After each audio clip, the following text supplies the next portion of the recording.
So this isn't my story, but my best friend's. She told me about her uncle, her stepdad's brother, and how sketchy he was. There's always one questionable uncle in every family, isn't there? My friend said that a few years ago, whenever she would meet up with her step-uncle, he would always give her the creeps.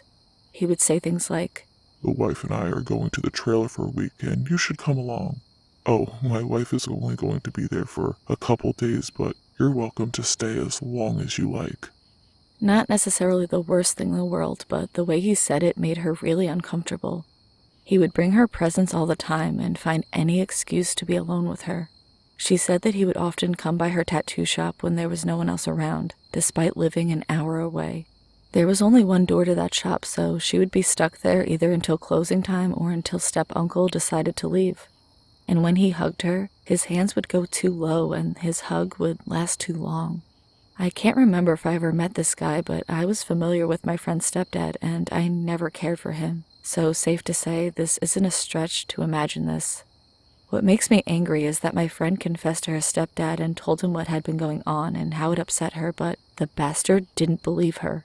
Nothing was done, because good old uncle was just trying to be nice and my friend was overreacting. About 3 years ago, my friend's life became much more difficult. Her mother suddenly passed away, which was very sad for everyone involved. With all the stress and grief involved, my friend was at her wit's end. Her mother's memorial service was held at home, and the entire family came by to give their condolences. My friend was lost in all of it, still not sure what to think. Of course, Uncle was there. Sometime during the service, he came up to her, gave her one of his too long, too low hugs, and whispered in her ear, "I dream of you." My friend said she sat on the porch and couldn't function for hours.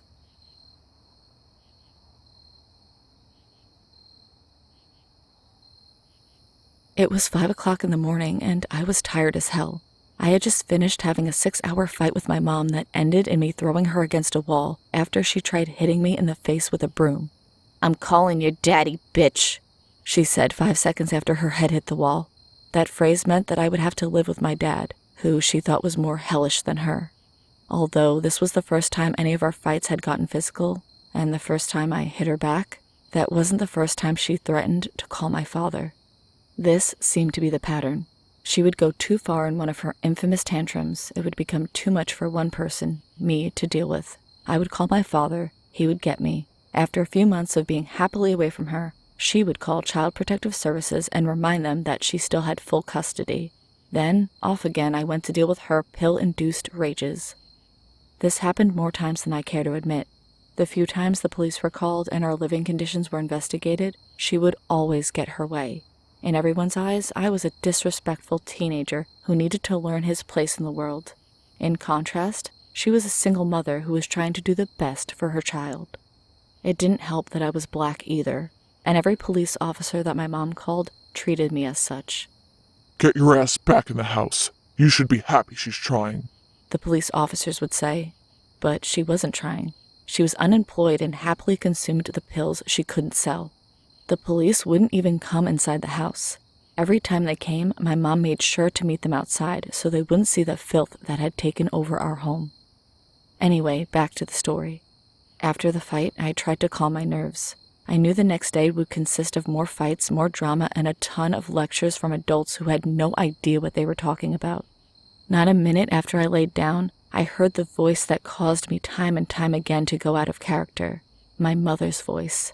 Echoes of exaggerated mm-hms and yeahs were being yelled from the next room. She was cackling and laughing with her equally annoying best friend, Reginald. From what I gathered, she said how she was going to walk into my room, throw a duffel bag at my head, and tell me to get the fuck out of her house. She had taken everything from me, but I refused to let her take my dignity and unpreparedly put me out on the street. I packed a bag as quietly as I could, tiptoed down the hallway, and silently unlocked the door to leave. I was off into the night. I didn't know the neighborhood all that well. This was our 5th apartment within the last 3 years, so after the 3rd one, I just stopped bothering to learn the routes altogether. I walked around aimlessly for about 4 blocks. I didn't care where I was going, as long as I got away from that apartment. I was using the time to think of what would happen the next day when, what seemed out of nowhere, a man popped up from down the sidewalk. I gave out an involuntary, "What the fuck?" and took a step back. I didn't know if he was trying to purposely scare me or if he was just a homeless person about to ask for money. He had a long beard, a bald spot I could see from a mile away, and a brown paper bag. I recovered myself. I couldn't afford to look scared in a neighborhood like this. I lowered my head and turned around to find another route, but tripped in the process, spilling all remnants out of my bag. I tried to gather all my stuff that fell, but the guy was getting antsy, coming closer and closer. I was only able to gather my iPad and a pair of underwear before I decided to fuck it and ran off as fast as I could. The street was dark and I felt my contacts falling out. You never know how truly cold the world is until you're caught without a jacket. I ran a full block before I had to catch my breath. I was tired, crying, furious, alone, and scared. I couldn't do this anymore. I decided to turn back and go home when the same man, who I thought I outran, started limping towards me. He looked tired too, but determined to catch me. "What the fuck do you want, old man?" I thought. I could see the sun starting to rise. I thought maybe if I just kept running, I would eventually find a police officer to help me get back home. But that was a useless idea. They would see a sweaty black teenager running down the street holding an iPad. What if they thought I stole it? What if they actually believed my story but put me in jail anyway for running away? In the middle of running for my life, I heard the most southern voice any man could have. "You Renee's boy, right?" I stopped dead in my tracks and turned my head around, making sure to keep my distance. Why does my mom have to know everyone in this town? I thought. "Yeah?" I said, trying to muster some kind of authority in my already shaking voice. "Why are you out here?" He said, slowly approaching me more and more. With every step he took forward, I made sure to take 2 steps back. "She know you out here?" I don't know why I responded. I don't know why I didn't just keep running. "Nah," I said, trying to match his accent and obvious illiteracy. He zipped down his fly and said, "She ain't gotta know either." Remember earlier when I said my mom sold pills? Well, a horrid epiphany crossed my mind. He wasn't one of my mom's friends. He was one of her customers. A grin started to spread across his face that still haunts me to this day. His eyes were a jaundiced yellow, almost cat-like. I've never seen eyes that looked so hungry. "You help me out, I help you out," he said, still slowly approaching me. "Get the fuck away from me!" I yelled as loudly as I could. With what little energy I had, I turned away, preparing to run again. I hadn't even made it 3 feet before I heard sirens blaring from around the corner. The bearded man took off. After seeing him run, I had another terrible realization. He could have caught me at any time. Hell, he was a lot faster than I was. Who knows how long he was watching me before he popped up from around that corner. The police brought me back to my mom's house, completely ignoring my warning about the homeless pedophile. Most of my prediction came true. My mom was the one who called the police. The officer said they'd been looking for me for almost 4 hours. 30 more minutes and they would have had to issue an Amber Alert. I was sent away to live with my dad for 3 months. It was pretty chill and a lot more calming than I was used to. My mom got arrested shortly after. I still don't know what for, but my guess is she tried to cheat the wrong person out of their pills. I'm 20 years old now, and I still think about that homeless man's surreal grin and how far I would have got had it not been for those sirens.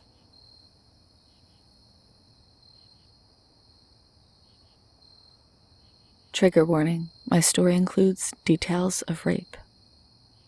This is something I've never fully told anyone I know. I've shared a lot of it with my boyfriend, but he can't exactly handle hearing the full story.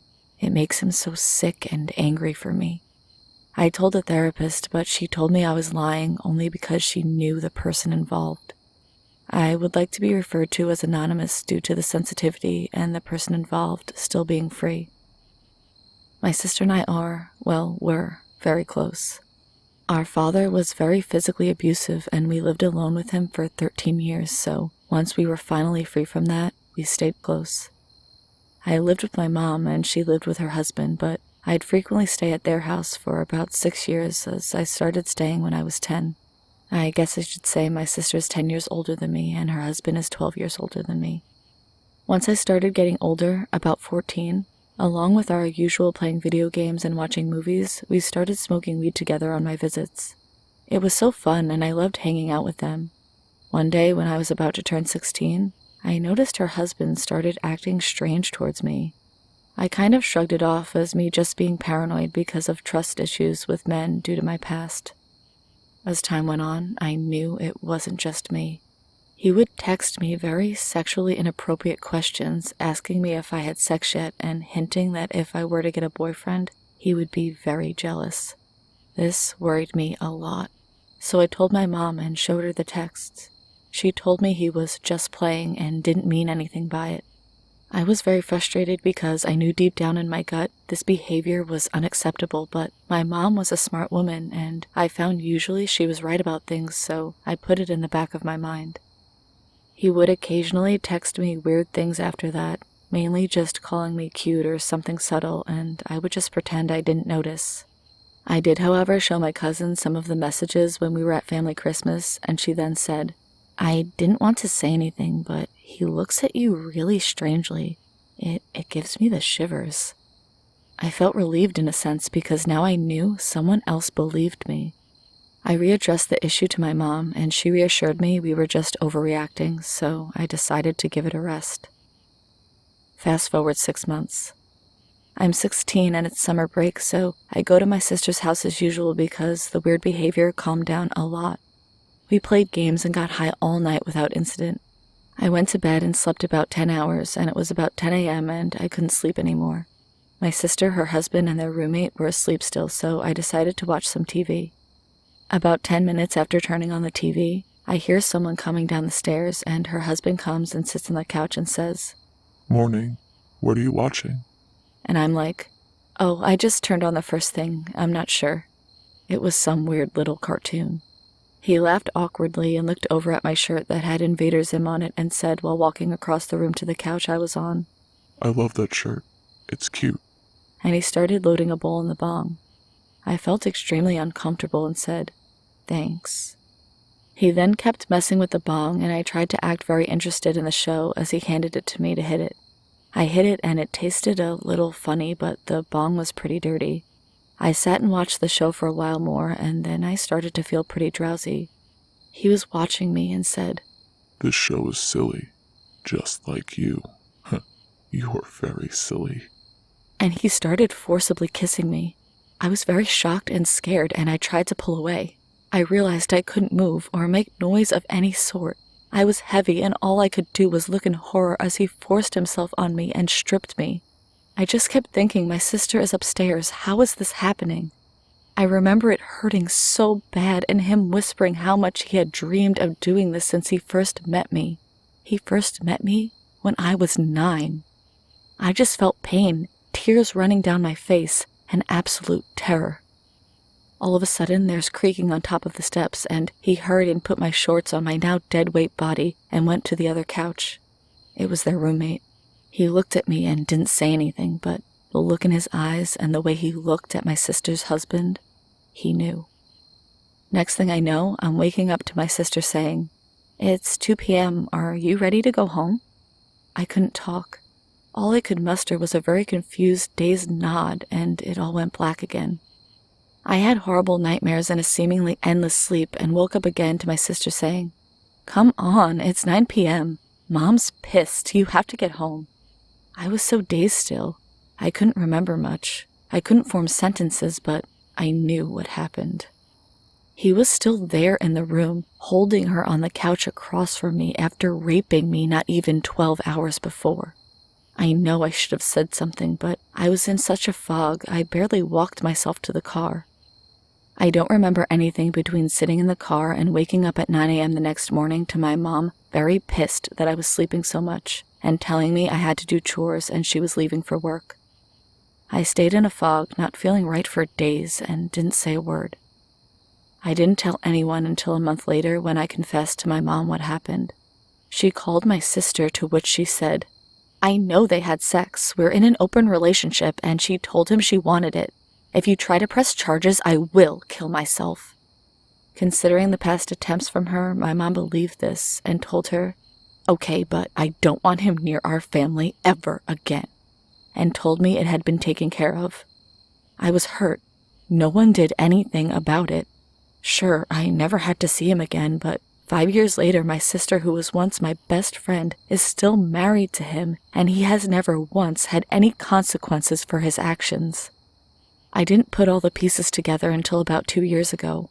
I chalked up the passing out and grogginess for days as an effect from trauma, but now I realized he never smoked out of that bowl.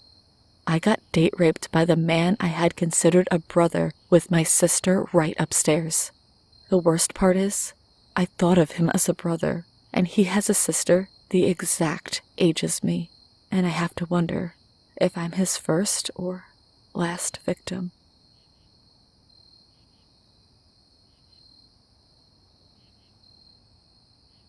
To start, I want to say that while this story isn't as conclusive or horrifying as some of the stories on this subreddit, it is something that still haunts me to this day, and I know that I will likely never get closure over it. My cousin will very likely never face the consequences for his actions, and I will very likely never speak to anyone about it aside from a few cases, and right now. Now, to provide some context, I am an autistic, transgender man who is currently in college, and at the time of these events, I was only around 5 or 6 years old, and at the time, still identified and presented as female. My cousin is around 7 to 10 years older than me. I'm not sure. I try to know as little about him as possible. I'm trying to move on and forget. During these events, my cousin was in high school while I was in elementary school. He was honestly trailer trash and smoked pot, and he often stayed with my grandma who lived across town from me. He was tall and skinny and looked kind of like Shaggy from Scooby-Doo. His name is Austin, and his parents are actually very nice people who run a traveling carnival in California, which is where my mom's side of the family all live, including myself. Austin, unfortunately, took after my grandma and other Aunt Angel, who also smoked pot and was arrested multiple times for various reasons. Recently, she's been living with and stealing from my grandma, who has no job and is very sick. Back when the story happened, every Wednesday, my brother, my mom, and I would visit my grandma's house and spend the day there. The whole place reeked of smoke, a scent that to this day can trigger me into a meltdown, and the walls were stained yellow with nicotine. There was dog shit and urine stains everywhere, and if you stepped on a wet spot in the carpet, odds are it was a puddle of dog piss. The house was disgusting and felt almost haunted. In fact, one Thanksgiving, a few years after my grandfather died, Austin and a second cousin who I have long since forgotten the name of, and my older brother, took me out at night and convinced me the ghost of Poppy, my grandfather, was out to get us. I bought it, and we were outside for hours, them pushing me around and pranking me, and me being who I am, I fully believed every word they told me. They locked me outside for an hour, and I was crying and screaming, fully believing that Poppy was going to kill me for not crying at his funeral or something like that. Poppy was an alcoholic who made my mom's life hell when she was little. I didn't miss him, and nowadays I hardly remember him. My cousin was very physically and emotionally abusive to me. Why me specifically? I doubt I will ever know. He often shoved me around, pushed me into dirt, convinced me multiple times that I had eaten something poisonous and was going to die, shot airsoft guns at me, threw juice and fruit at me, and so on. Really, anything he could get away with. Kind of like how a child would torment a family pet. My brother was bearable most of the time, though he would occasionally bully me at the school we went to. It was only around Austin that he became abusive. Don't get me wrong, I was athletic and fast and could hold my own in a fight, but I never understood when I was supposed to be fighting back, and I never recognized when people were bullying or abusing me. Thanks, autism. So I just let it happen. Now, trigger warning. This part won't be graphic, but it will contain sexual assault. The worst thing he has ever done to me was when he took me into this big raised storehouse-type building in my grandma's yard. A well-worn place that was in extreme disrepair and partially sealed with a few nailed-down slabs of metal that Poppy had put in place years prior. It was dark and full of debris, and to get in, we had to squeeze through a tiny, rather sharp opening between 2 slabs of metal while using a moldy piece of wood to reach it. Austin was used to sneaking in there to smoke, I guess, so he made it in without a problem, but I was pretty scratched up from the sharp metal and from losing my balance on the wood multiple times. Austin told me about how he, my brother, and my other cousin Kayla had hidden a magical time capsule in the room, which he called a tree house, despite it definitely not being one. He told me the time capsule contained gold and other valuables, and things my little girl brain found cool at the time. He told me that we needed to retrieve it because the treehouse was going to be demolished in a week, and in order to break the spell, we would have to do something little 5-year-old me apparently saw no flaw in. He wanted me to pull down my pants and touch our genitals together. I, of course, ate up every word.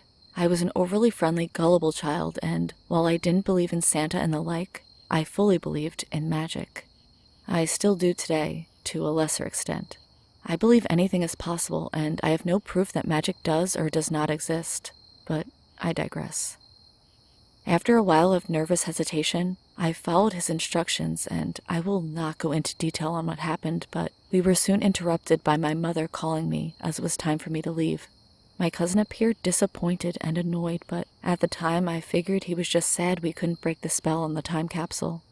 I went home that night feeling weird and disappointed that we hadn't been able to open it. I asked my brother about it, told him what Austin had told me, and he said he couldn't remember such a thing, and to stay away from Austin. I was annoyed he wouldn't help me, but nowadays I just feel betrayed. He never told an adult, and he clearly knew what was happening to me. If he wanted to, my brother could have stopped what came next, but he didn't. I guess I can't blame him. I was a very annoying child at the time, and it's possible he thought I was lying, or what I really don't like considering, maybe he hoped this would shut me up. I don't know, and I try my best not to care.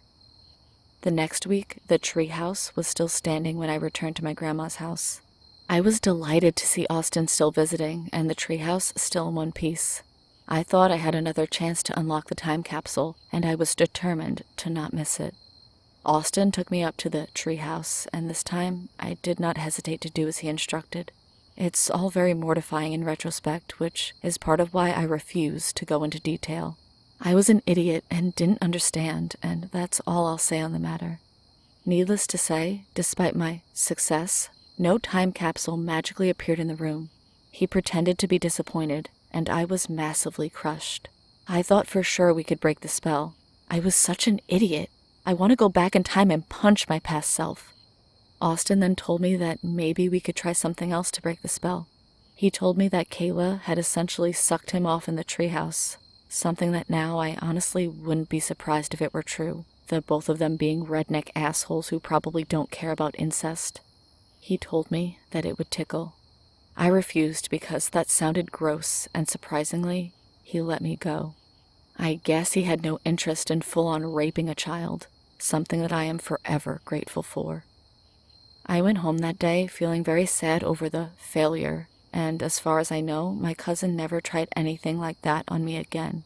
But I have no clue if he did or not, as there are many gaps in my memory, and I know what trauma can do to a person. The idea of him wanting to go further with me, his little cousin, makes me want to vomit. What if he had succeeded? What if he had convinced me to continue? I know if he had persisted, I likely would have given in, me being such a gullible fucking idiot. Obviously, I didn't understand what had happened at the time, but now that I'm older, I'm horrified and disgusted, and I know that some of my issues stem from this event. As I said before, even now I still get sent into a panic whenever I have to smell cigarette or marijuana smoke, and the thought of seeing my cousin again makes me feel sick and small. I haven't seen Austin in years. I am okay with this. The last time I saw him in person, I was in high school and had brought my girlfriend to my uncle's carnival for a date. He was manning the fun slide, and I avoided him like the plague. I pretended everything was fine, and I never spoke to him again. Austin has a baby now, a little boy named Nathan, who mostly lives with my Aunt Corinne, his grandma. We were at the laundromat recently, and Nathan video called my cousin and forced me to fake a smile to wave to his daddy, my old tormentor. I was mortified and immediately after retreated to my seat, all energy for that day zapped from me. I don't speak of this much. I am traumatized and disgusted, and I have many emotional issues. Part of me wants to tell someone about this, to scream to the heavens that Austin is not innocent, to make him pay for abusing and sexually assaulting me, but I won't.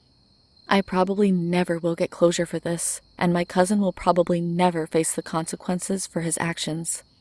I think the most horrifying part of this story is how common something like this is. A child who never speaks up. and an assailant who gets off scot-free.